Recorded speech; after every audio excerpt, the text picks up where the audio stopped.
Добро пожаловать в мой канал. La Haute Autorité pour la transparence de la vie publique a publié, vendredi 15 décembre, les déclarations de patrimoine des membres du gouvernement. Ces documents révèlent de grandes disparités entre les ministres, dont certains sont millionnaires, notamment certains issus de la société civile, quand d'autres disposent d'un patrimoine personnel limité, les millionnaires du gouvernement Muriel Pénicaud. La ministre du Travail déclare un patrimoine de plus de 7,5 millions d'euros. Muriel Pénicaud est notamment propriétaire d'une maison de plus de 200 mètres carrés, dans les Hauts-de-Seine, d'une valeur estimée à 1,3 million d'euros, et d'une maison dans la Somme valant 340 000 euros. Le total de ses contrats d'assurance vie, instruments financiers, comptes courants et produits d'épargne atteint quelque 5,9 millions d'euros.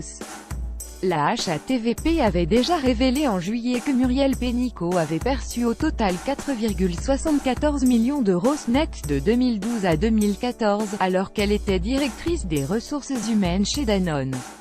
Elle avait notamment été critiquée pour avoir réalisé une plus-value de 1,13 million d'euros en revendant des actions Danone alors que le groupe s'apprêtait à supprimer 900 emplois. Nicolas Hulot. De son côté, le ministre de la Transition écologique a déclaré plus de 7,2 millions de patrimoine. Il figure notamment 5 propriétés dont il détient au moins une part. Nicolas Hulot est notamment propriétaire d'une maison de plus de 300 mètres carrés en Corse, estimée à plus d'1 million d'euros, ainsi que 2 autres biens immobiliers en Ille-et-Vilaine dont il est copropriétaire, d'une valeur totale de 1,9 million.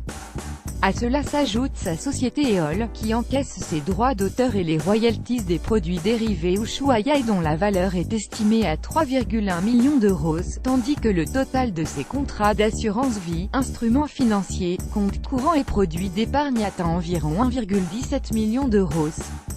À noter que le ministre de la Transition écologique et solidaire possède pas moins de 9 véhicules à moteur, dont 6 voitures, pas toutes très écologiques.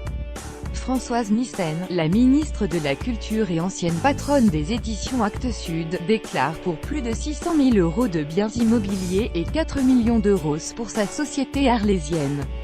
Édouard Philippe.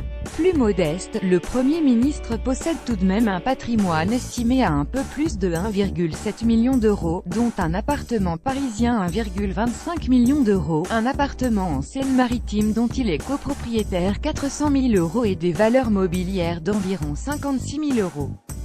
Cette fois, il semble avoir rempli sérieusement sa déclaration, contrairement à 2014, alors qu'il était maire du Havre et député de Seine-Maritime. Édouard Philippe avait alors écopé d'un blâme de la part de la HATVP pour une déclaration incomplète et fantasque sur la valeur de ses biens immobiliers. Il avait systématiquement répondu aucune idée. Gérald Darmanin, le moins riche des ministres et le moins riche des membres du gouvernement est Gérald Darmanin, ministre de l'Action et des Comptes publics.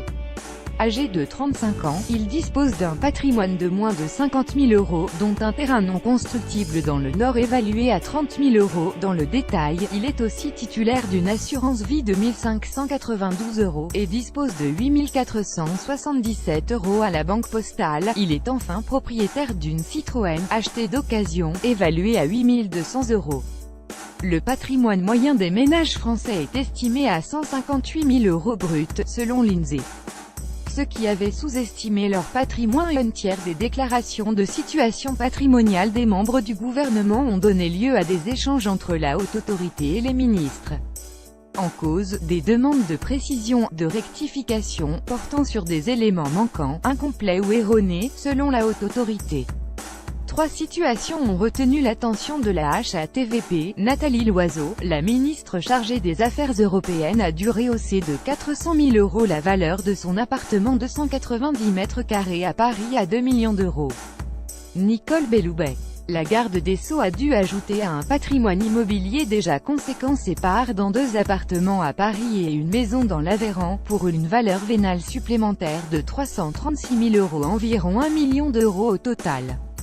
Nicolas Hulot, le ministre de la Transition écologique avait aussi omis de déclarer des parts dans une maison et un appartement, pour une valeur de 157 000 euros.